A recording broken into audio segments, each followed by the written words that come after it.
यार तुम तो ऐसे रिएक्ट करी जैसे तुम्हारी लव मैरिज होते होते रह गई। तुम्हारे साथ कभी कुछ ऐसा हो ना तो तुम्हें पता चले। अल्लाह ना करे मुझ समेत किसी भी लड़की पे कोई इल्जाम लगे। तौबा तौबा, सोच तो लिया करो यार बोलने से पहले। अच्छा सॉरी ना। मुझे तुम्हारी सॉरी नहीं, एक प्यारी सी स्माइल चाहिए। मुस्कुरा भी तो। मैंने नहीं मुस्कुराना।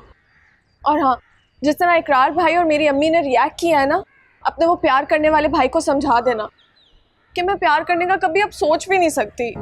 मैडम, प्यार सोच समझ के नहीं किया जाता, बस हो जाता है। मुझे नहीं होगा।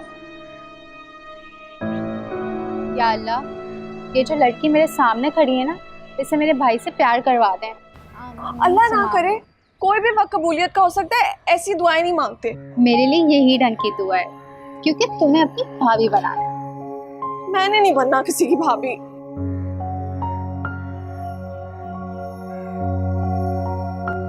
नहीं इकरार तो मेरी बात नहीं समझ रहे। ये जो ऑर्डर है ये इंटरनेशनल है, ठीक है? इसमें गलती की कोई भी मार्जिन नहीं है हमारे पास। और अपने डिजाइन को थोड़ा सा मैच्योर करो, ठीक है? Good luck. भाई साहब, आप कहीं जा रहे हैं? हाँ यार, एक ऑर्डर और था, मैंने सोचा उसकी मीटिंग में निपटा लूं। आप अबरार को क्यों नहीं कहते कि हमें ज्वाइन कर ले? अब तो उसकी पढ़ाई भी खत्म हो गई है, सारा दिन आवारागर्दी करता रहता है बस। छोड़ो ना यार, उसको एंजॉय कर ले दो। शादी को चंद दिन ही तो रह गए, उसके बाद मैं बता रहा हूँ उसकी बीवी उसको सीधा कर देगी। उसकी बीवी का ही काम है कि उसे ठीक करे, लेकिन उसको नजर नहीं आता कि उसके आगे पीछे घूमकर अपना सारा टाइम वेस्ट कर रहा है वो। एक बात बताऊँ तुम्हें, जब तुम बहुत ज्यादा परेशान होते हो तो काफी रूड साउंड करने लगते।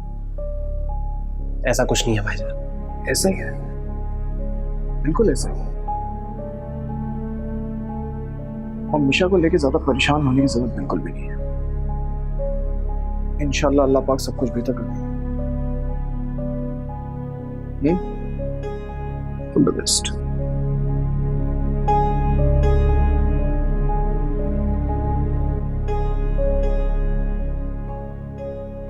क्या लड़कियों का कैरेक्टर इतना कमजोर होता है कि जब जिसका दिल चाहे उन पर इल्जाम लगा दें?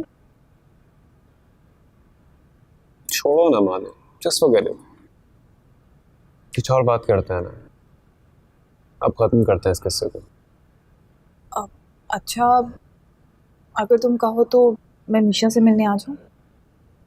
मानो तुम्हारा घर है, तुम्हारी फैमिली है, जब जिससे दिल चाहे मिलने आ जाओ।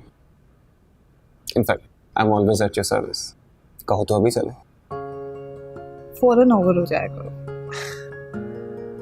तुम्हारा असर है, तुमसे ही सीखा।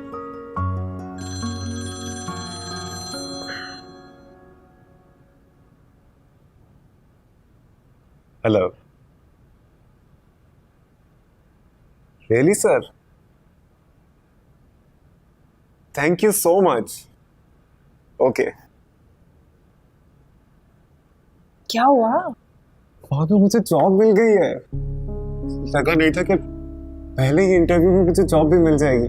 ये तो बहुत अच्छी बात है अपराध, लेकिन इसके लिए तो ट्रेन बनती है। हाँ ऑफ कोर्स, जहां तुम बोलोगे वहां लेके चलूंगा। मैं चाहती हूँ कि हम हमारे घर चलें, सबके साथ मिलके ये खुशी सेलिब्रेट करें।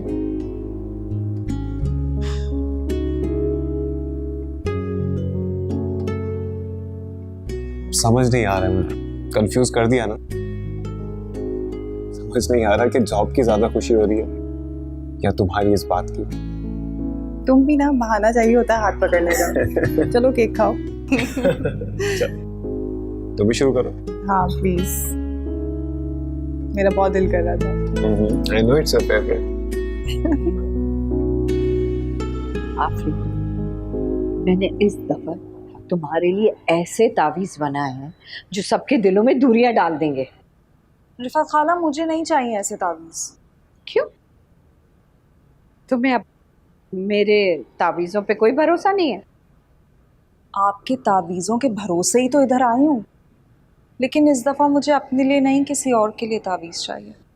किसके लिए? अपनी एक देवरानी के लिए।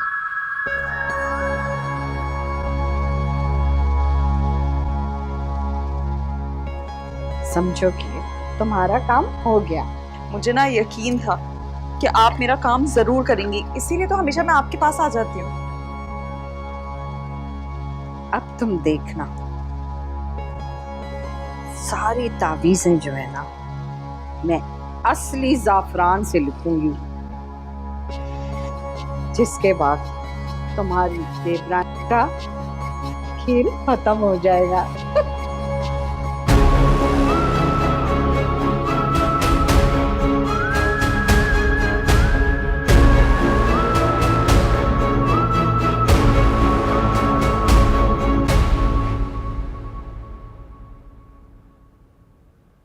ये लड़की कहाँ चली गई?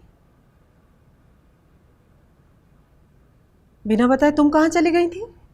वो आप किचन में बिजी थी तो मैंने सोचा महाजबीन के पास से होकर आ जाऊं। महजबीन के घर ज्यादा नहीं जाने लगी हो तुम? अम्मी दोस्त है मेरी, पहले भी तो जाती थी। हाँ, पहले तो कभी कभार जाती थी, लेकिन अब तो तुमने बाकायदगी से जाना शुरू कर दिया।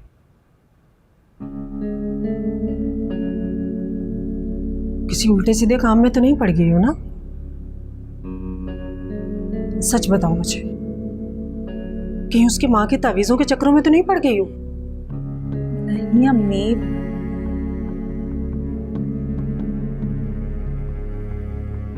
खाओ मेरे सर की कसम। कसम से मुझे क्या जरूरत पड़ी है?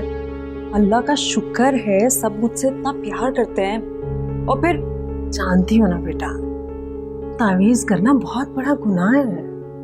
हाँ तो पागल थोड़ी हूँ कि जानते बूझते इतना बड़ा गुनाह करूंगी। अच्छा ठीक है, मैं खाना लगाती हूँ, तुम मुंह हाथ धो लो, खाना खाते हैं।